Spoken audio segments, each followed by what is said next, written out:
Hello everyone, welcome to physics দাদা। আজকে আমরা ভৌত রাশির পরিমাপ ও মাত্রা শুরু করব। আজকে মূলত ভৌত রাশির একক নিয়েই আলোচনা করব। চলো শুরু করা যাক। পদার্থ বিজ্ঞান হলো বিজ্ঞানের একটি শাখা। তো পদার্থ বিজ্ঞান শুরুর আগে জেনে নিই বিজ্ঞান কি। বিজ্ঞান কথাটার অর্থ বিশেষ জ্ঞান, এটা তোমরা সবাই জানো। ইংরেজিতে বিজ্ঞানকে বলা হয় সায়েন্স। এই সায়েন্স কথাটি এসেছে ল্যাটিন শব্দ সায়েন্সিয়া থেকে, যার মানে বোঝায় জানা। অর্থাৎ বিজ্ঞান কথাটির সাথে জানা বা জ্ঞানের বিষয়টি জড়িয়ে আছে। আমাদের প্রকৃতিতে সবসময়ই কিছু না কিছু ঘটনা ঘটেই চলেছে। যেমন ধরো, পৃথিবী বা অন্যান্য গ্রহ সূর্যের চারিদিকে ঘুরে চলেছে, বাজ পড়া, রামধনু, এগুলো সবাই তোমরা লক্ষ্য করে থাকবে। এগুলোকে বলা হয় ন্যাচারাল ফেনোমেনন বা প্রাকৃতিক ঘটনা। মানুষ সেই প্রাচীনকাল থেকেই এইসব ঘটনা নিয়ে খুব কৌতূহলী। সবসময়ই মানুষের মধ্যে অজানাকে জানার একটা ইচ্ছে কাজ করে, আর সেখান থেকেই জন্ম হয় বিজ্ঞানের। প্রকৃতির বিভিন্ন অজানা বিষয়গুলিকে জানার ব্যাপারটি ডক্টর রিচার্ড ফেনম্যান খুব সুন্দর একটি তুলনার সাহায্যে ব্যাখ্যা করেছেন। ধরো, তুমি দাবা খেলার নিয়ম সম্পর্কে কিচ্ছু জানো না। তোমার সামনে বসে দুজন মিলে দাবা খেলছে। তুমি যদি অনেকক্ষণ ধরে দাবা খেলাটা দেখতে থাকো, তাহলে তোমার দাবা খেলার নিয়ম সম্পর্কে একটা ধারণা তৈরি হবে। তুমি বুঝতে পারবে যে কখন কোন গুটি কিভাবে চালাতে হয়। তবে তুমি একেবারেই যে সব কিছু বুঝে যাবে তাও নয়। প্রকৃতিকে জানার বা বোঝার ব্যাপারটাও ঠিক একই রকম।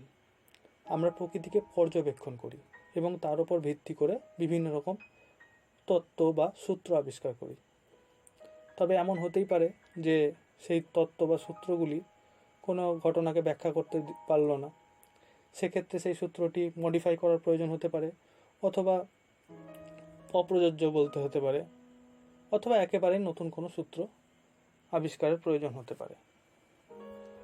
সুতরাং বিজ্ঞান হলো একটা পদক্ষেপ বা সঠিক পর্যবেক্ষণ, পরীক্ষা ও যুক্তির দ্বারা অর্জিত জ্ঞান, যার মাধ্যমে আমরা প্রকৃতিতে যেসব ঘটনাগুলো ঘটে চলেছে সেগুলোকে বিস্তারিতভাবে এবং গভীরে গিয়ে বুঝতে পারি। আর প্রয়োজন হলে এইসব ঘটনাগুলোকে আমরা আগে থেকে অনুমান করতে পারি এবং নিয়ন্ত্রণও করতে পারি। এখন দেখি পদার্থবিদ্যা কি। ফিজিক্স শব্দটির উৎপত্তি হয়েছে গ্রিক শব্দ ফিজিস বা ফুসিস থেকে, যার অর্থ হচ্ছে প্রকৃতি।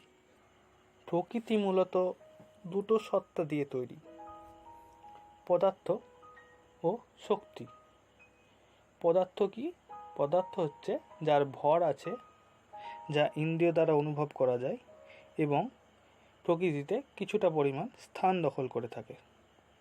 এখানে পদার্থ বলতে শুধু আমাদের চারপাশের দৃশ্যমান পদার্থ নয়, অণু, পরমাণু থেকে শুরু করে ইলেকট্রন, প্রোটন, নিউট্রন, আরও সূক্ষ্ম কণাও হতে পারে।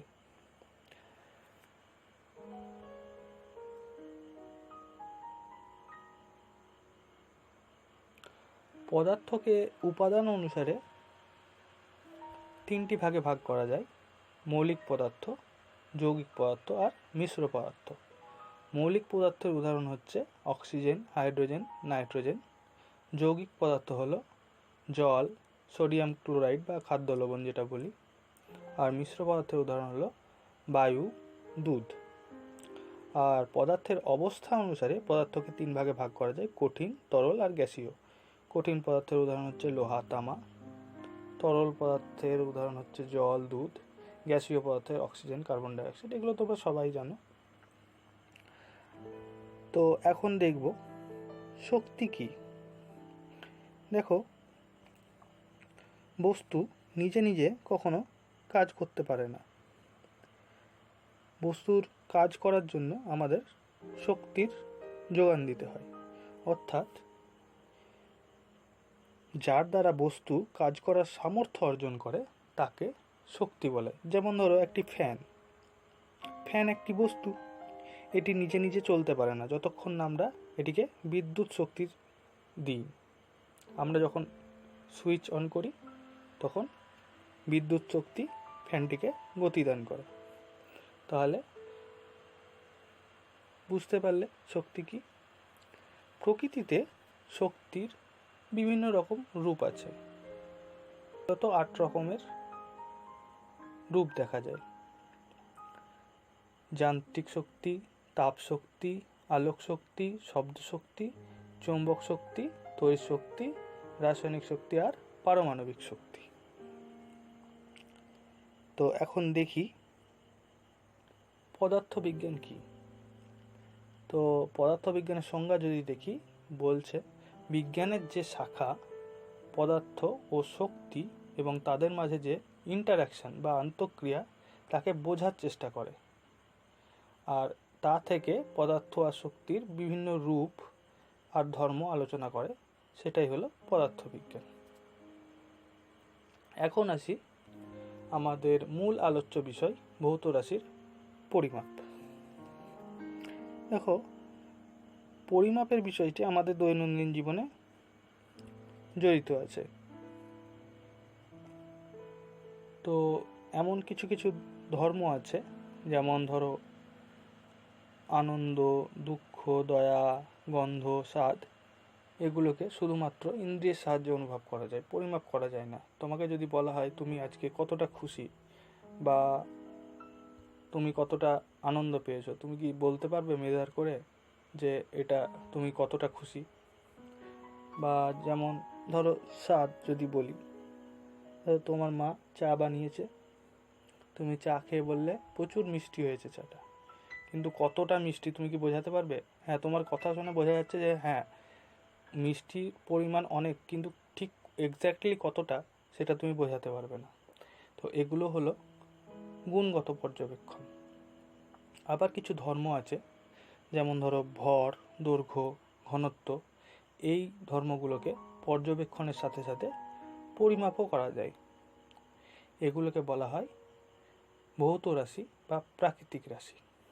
সুতরাং পরিমাপযোগ্য যে কোনো প্রাকৃতিক বিষয় যেগুলি দ্বারা প্রাকৃতিক ঘটনাগুলোকে ব্যাখ্যা করা যায়, তাদের প্রাকৃতিক রাশি বা ভৌত রাশি বলা হয়।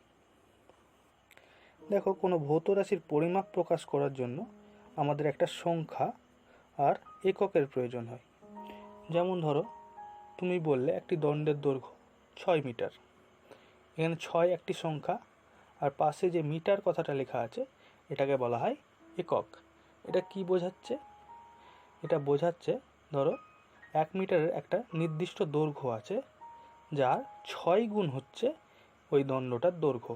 যেমন ধরো এখানে দেখো 1 মিটার, এটা হলো 2 metre, 3 metre, 4 metre, 5 metre, 6 metre, অর্থাৎ 1 মিটারের যে নির্দিষ্ট দৈর্ঘ্য তার 6 গুণ হলো এই দণ্ডটির দৈর্ঘ্য। একক কি?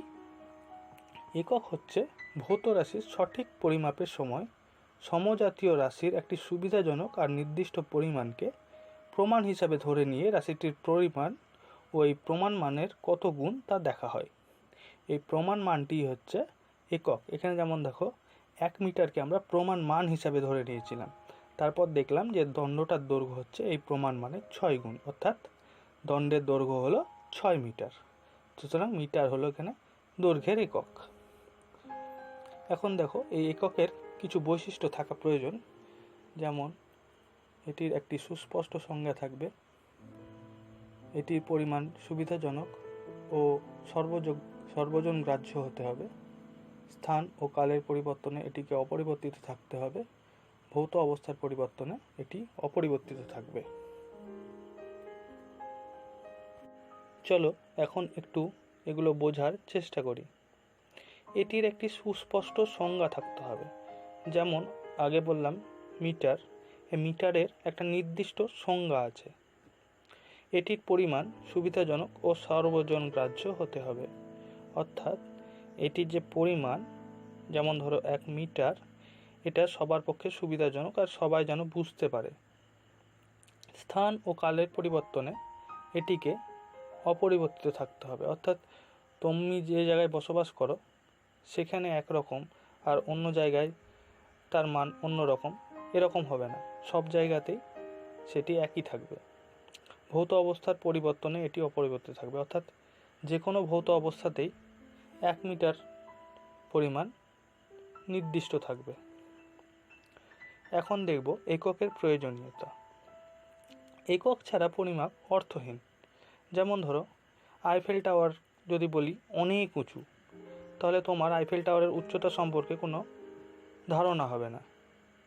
এককের মাধ্যমে আমাদের কোনো ভৌত রাশির পরিমাপ সম্পর্কে একটা ধারণা তৈরি হয়।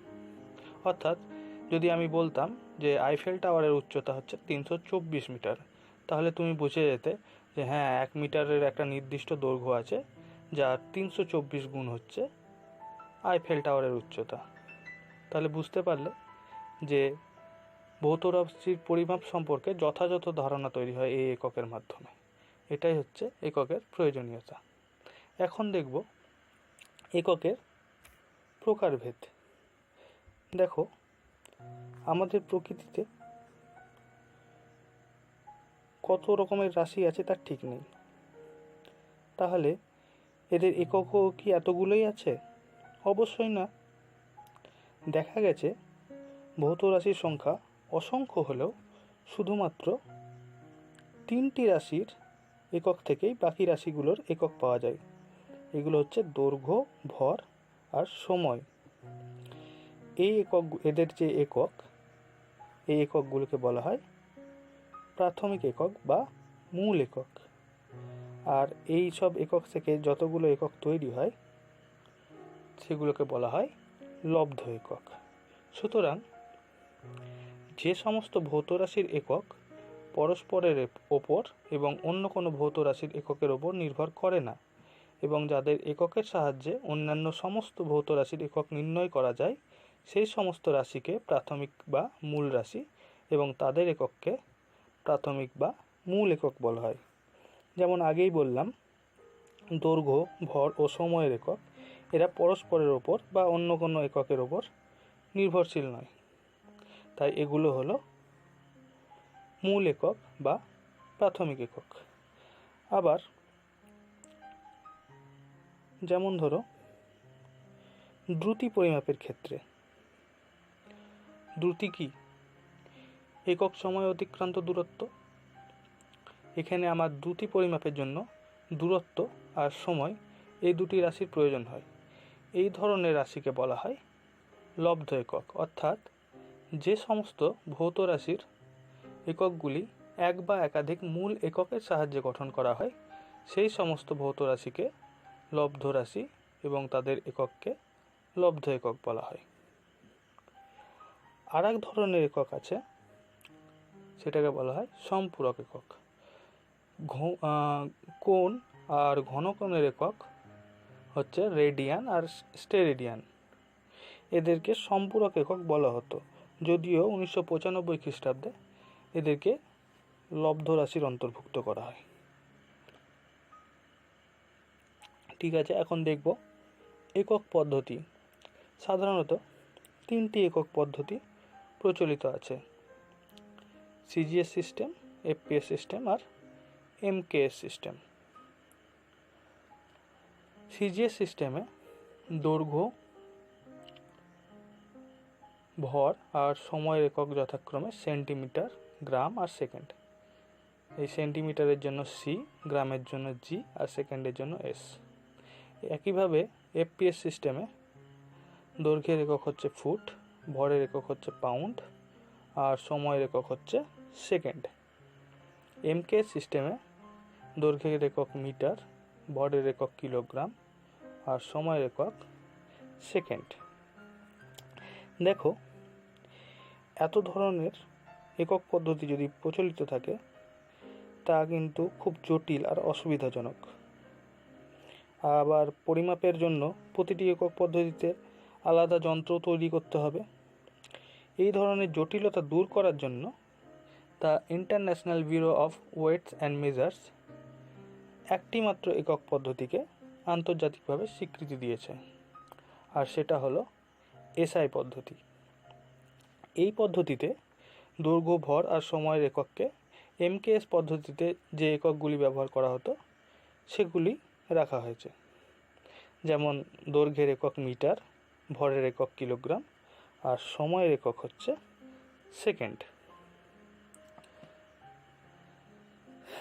দেখো, তাপবিজ্ঞান, আলোক বিজ্ঞান, তড়িৎ বিজ্ঞান ও পদার্থের আণবিক ধর্ম এসব ক্ষেত্রে যে সমস্ত ভৌত রাশির এককগুলো ব্যবহার করা হয়, লক্ষ্য করে দেখা গেছে যে এই রাশিগুলোর দৈর্ঘ্য, ভর আর সময়ের ওপর যে নির্ভরতা সেটা খুব জটিল।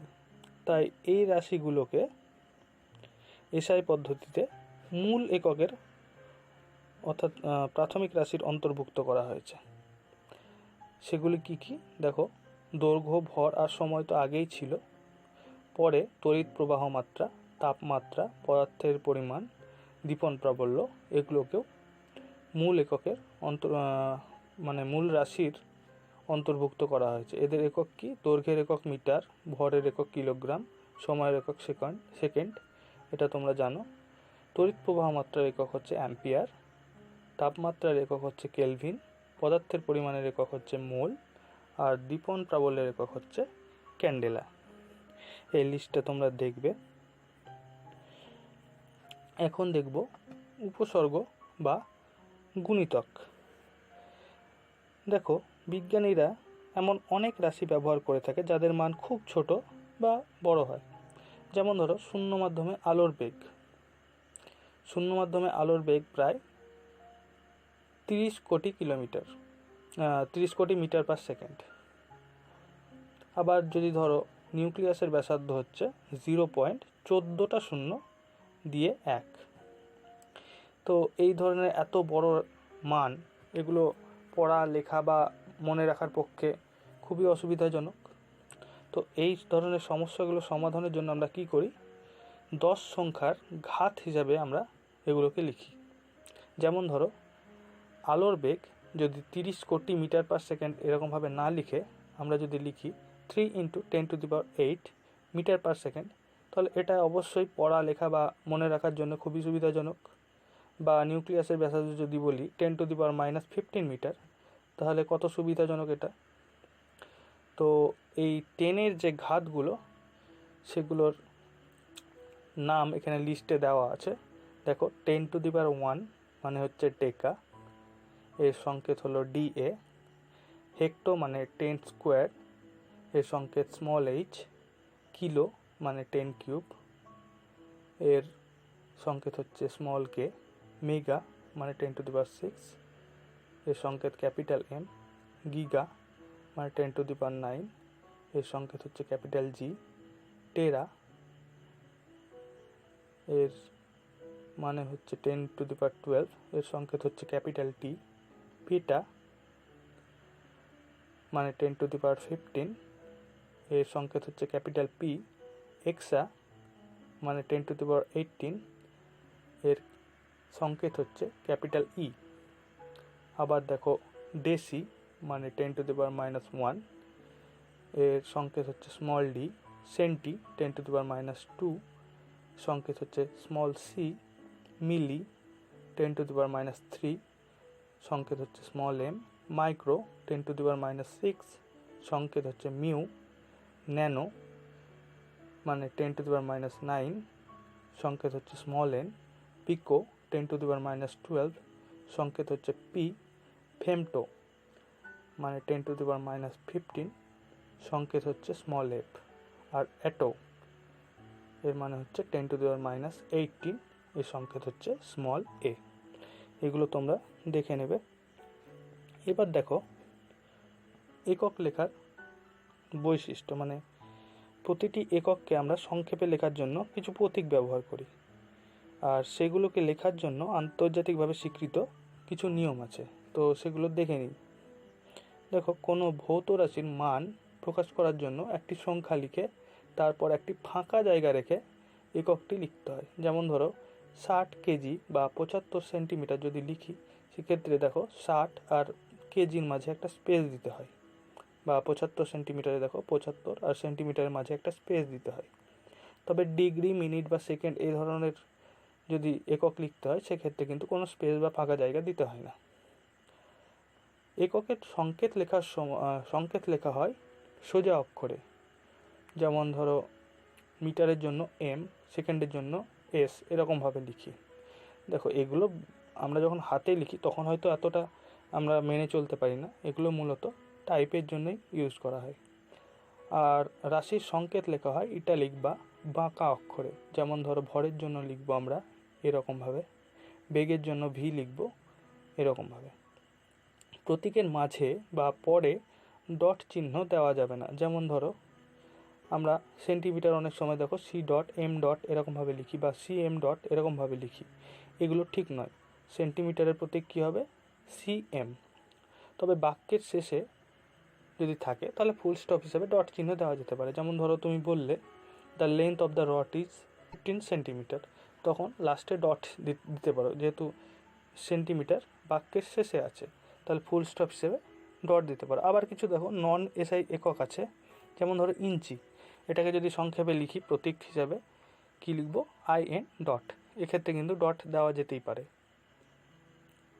বহু বচন বোঝাতে এস বা ইএস যোগ করা যাবে না, যেমন 5Gs এরকম লিখবো না।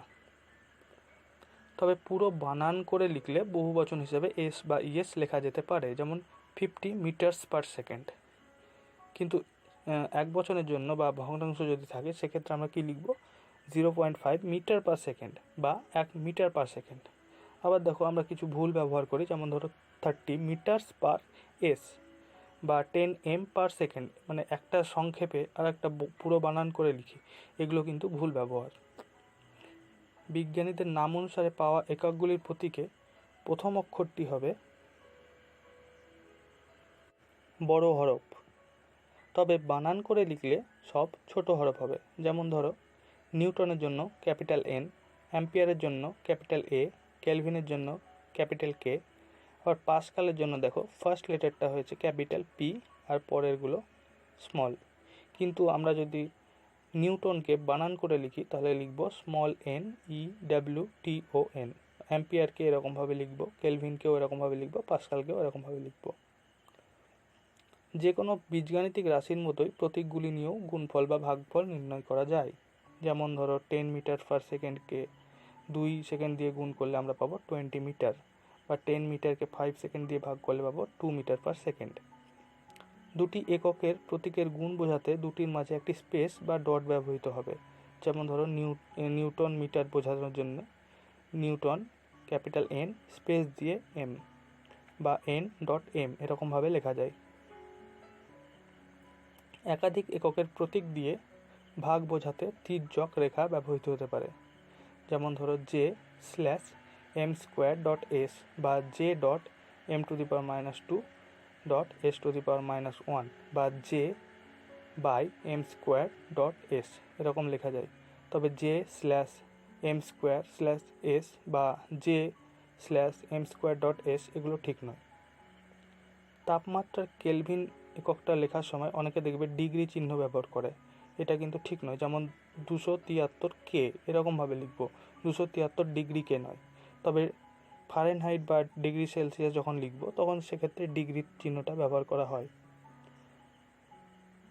ভুল ব্যবহার হচ্ছে কিছু, দেখো আমরা ভুল ব্যবহার করি, যেমন সেকেন্ডকে আমরা সেক লিখি অনেক সময় 5 সেক, এগুলো ঠিক নয়।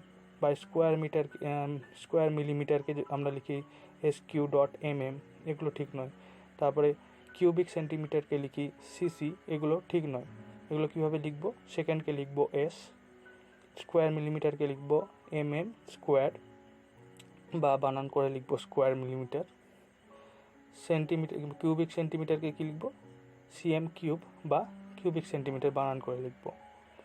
এককের উপসর্গ এবং এককের মাঝে কোনো ফাঁক থাকবে না। যেমন ধরো কিলোমিটার, মেগাহার্জ, এগুলোতে কিলো আর মিটারের মাঝে কোনো ফাঁক নেই, মেগা আর হার্জের মাঝখানে কোনো ফাঁক নেই।